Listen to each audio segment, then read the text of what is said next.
Hi, my name's Tammy, and today we're going to talk about forensic entomology. Forensic entomology is the use of insects and other arthropods as evidence in legal cases.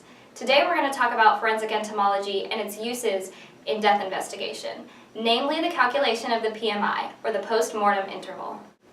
Flies may seem like a nuisance in everyday life, but to forensic entomologists they're actually very useful. Flies tend to like pretty stinky things, and dead people tend to be pretty stinky. Flies can actually colonize a dead body in as little as 15 seconds. That's right, the flies know you're dead before anyone else knows you're dead. Creepy. Once the flies are there, they lay eggs, and these eggs hatch into larvae, which are commonly known as maggots.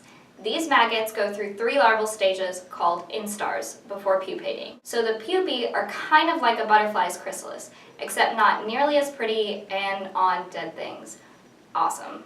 Now, how are forensic entomologists supposed to use these little wiggly things to determine time of death? Well, since the flies colonize a body so quickly, the time of death is roughly equal to the time of colonization. So the forensic entomologists are calculating the time of colonization.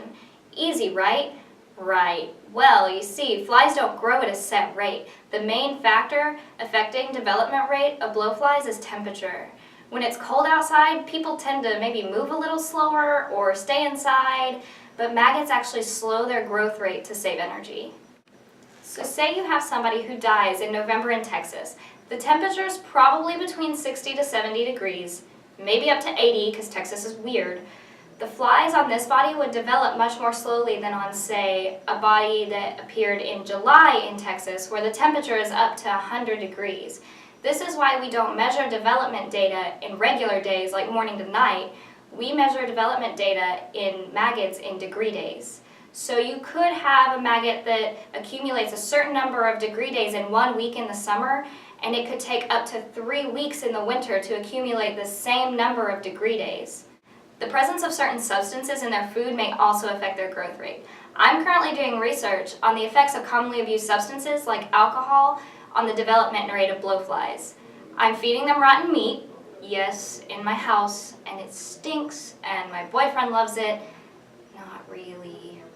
I'm actually finding that certain substances cause the flies to grow more slowly. Why does it matter? Well, say you pick up a fly off of a dead body and you calculate your time of colonization as we discussed before. The time of colonization that you calculate may actually be inaccurate, and you may convey an inaccurate PMI. You may have just given a killer a get-out-of-jail-free card if they have an alibi for the PMI that you calculated, which is, again, wrong. I'm excited to keep working on this project as well as work on other projects in the future. There's so many questions left to be answered. Thanks for listening.